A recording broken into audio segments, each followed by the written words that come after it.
Ayun ulit, nandito na tayo. Yung sinabi kong mag-a-update ako kasunod. So ayan, nasa Ikailugan pa rin tayo, pero nasa ibang lake naman tayo. So kanina was nasa Glen Lake tayo, maalala niyo yung video natin kanina. Ngayon naman nasa Langford tayo.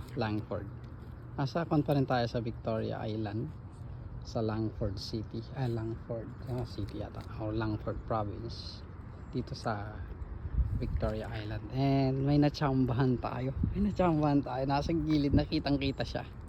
Nakahuli tayo ng smallmouth bass. Ito siya,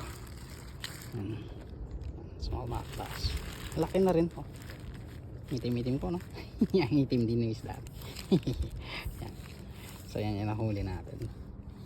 Yung kanina pinaglaruan namin mga crepe, mga bluegill. Yun yung mga minuhuli natin kanina. So ngayon balik sa trout ulit. Na sabi nila dito marami daw trout. So yan, nabuka namin mag trout. Siguro saglit lang kami dito. Pero ito yung nakikita ngayon sa Langford. So ito yung spot na kung mahilig kayo mamingwit, tapos mga videos tungkol sa trout fishing dito sa may Vancouver Island. Ito yung spot na pinupuntahan ng mga nagbibideo rin. Ganun pa rin, ini-stockan ng trout ito, pero malalaki daw yung trout dito.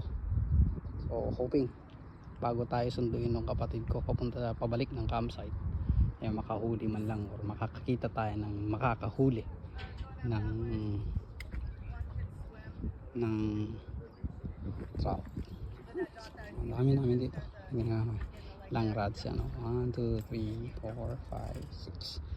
6, 7 yung hawak.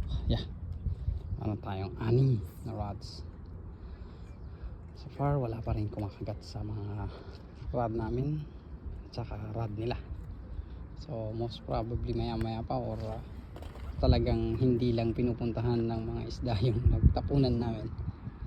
So maghintay tayo. Sige, mag-update ulit ako mamaya.